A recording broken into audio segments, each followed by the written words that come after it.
Why do so many people struggle with money despite having decent incomes?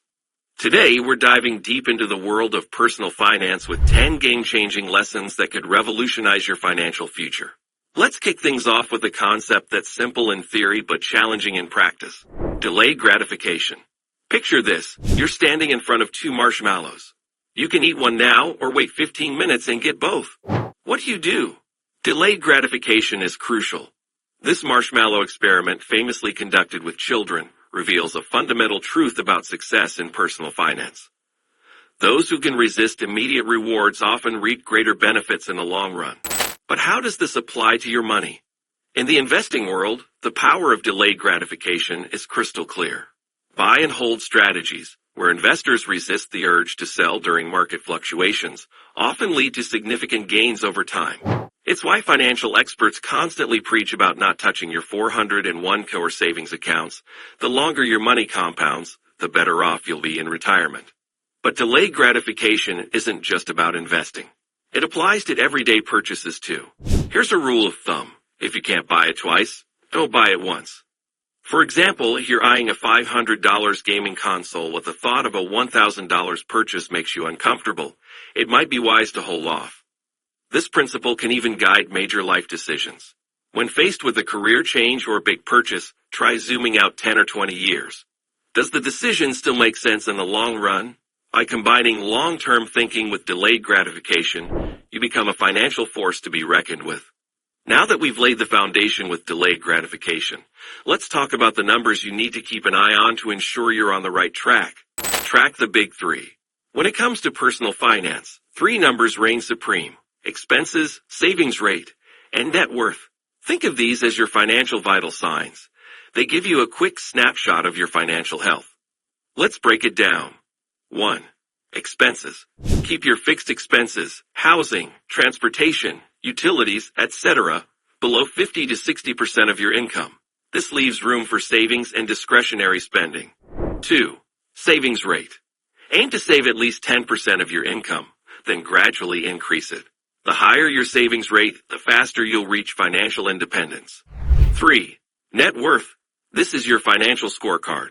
Tracking it gives you perspective on your progress over time. Pro tip. Check these numbers regularly, just like you check your weight when trying to get fit. It keeps you accountable and motivated. Alright, moving on to our next lesson, which might challenge some common investing beliefs. You've probably heard that diversification is key in investing. But what if I told you that over-diversification could actually hurt your returns? Don't overcomplicate your investments. Here's the surprising truth. You don't need to invest in a ton of different things to be successful. In fact, many people hurt their portfolios by over-diversifying. Let's say you invest in 10 or 12 ETFs, thinking you're spreading your risk. But here's the catch. Many of these ETFs likely have overlapping holdings. For example, Vanguard's S&P 500 ETF and their mid-cap value ETF share 92.1% of the same holdings. So instead of diversifying, you might be concentrating your investments without realizing it. The solution? Keep it simple. Most index tracking ETFs are already well diversified. For most casual investors, 1 to 3 broad market ETFs are often enough. Remember, simplicity is your friend in investing. Here's a mind-blowing stat. Over the past 15 years, investors who simply bought and held an S&P 500 ETF outperformed 92% of large active fund managers. Sometimes being average is the smartest move. Now that we've simplified our investment strategy, let's talk about a common pitfall that can derail even the savviest investors. Beware of depreciating assets. We all know cars lose value over time, but did you know that many other big-ticket items are also depreciating assets? Things like jewelry, watches, clothing, smartphones, and even furniture fall into this category. The worst financial move you can make? Borrowing money to finance these depreciating assets. You're essentially paying interest to lose money. It's like digging a hole and then paying someone to throw your money into it. Take furniture, for example. That $2,000 couch you bought might only fetch $200 on Facebook Marketplace 3 years later. That's a $1,800 loss, not counting the emotional roller coaster of dealing with flaky buyers. Be cautious with big purchases, especially if they're likely to lose value.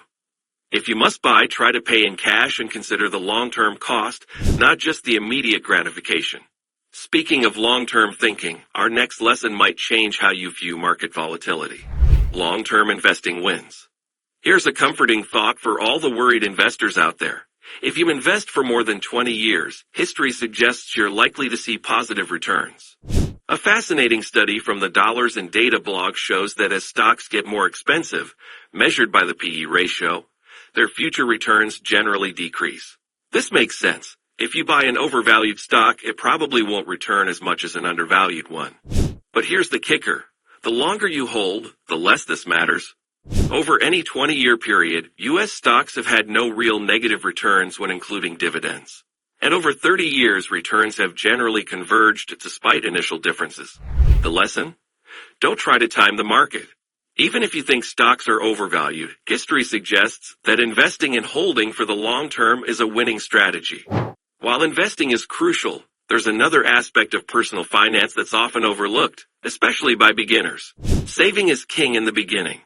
When you're just starting out, saving money is more important than how well your investments perform. Many people focus on finding the perfect investment or business venture. But when you don't have much to your name, aggressive saving is your best friend. The goal is to build an initial nest egg that can compound over time.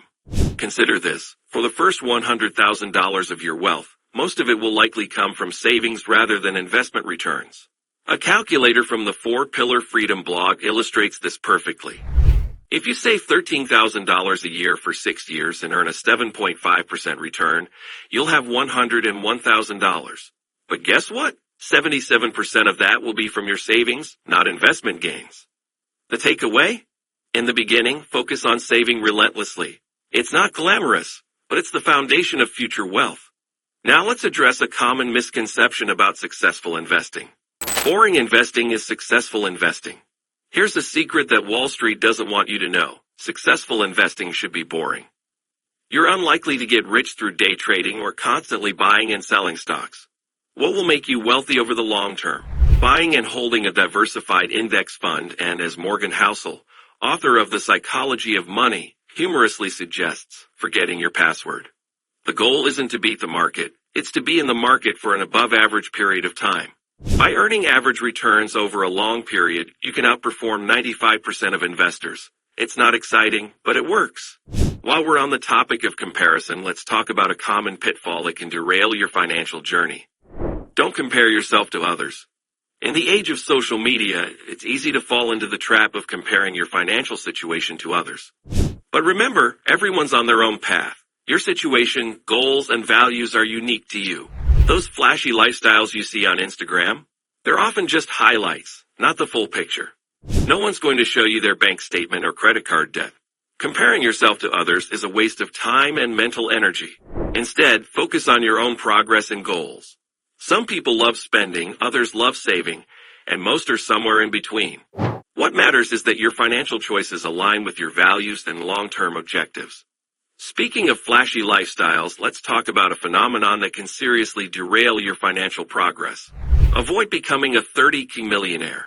Ever heard of a 30K millionaire? It's someone who makes $30,000 a year, but lives like they're rolling in millions. Think of the person driving a luxury car, but still living with their parents, or the one who splurges on VIP tables at clubs, but can't afford drinks. Here's the truth. People who look rich often aren't, and those who are truly wealthy often don't flaunt it.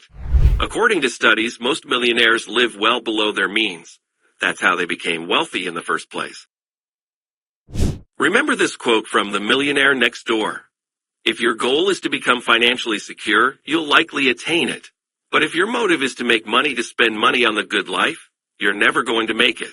Focus on your own financial security rather than keeping up appearances. Your future self will thank you. As we wrap up, let's discuss a crucial concept that ties all these lessons together. Understand your personal risk profile. Here's a key insight. What's risky for you might not be risky for someone else, and vice versa. Your risk profile is unique to your situation, goals, and personality. When you're getting financial advice or information, always run it through your own critical thinking filter. Ask yourself, does this make sense for me? General advice is never one size fits all. It's okay to get inspiration and ideas from various sources, YouTube channels, books, or friends. But always be conscious of how these ideas fit into your personal financial landscape.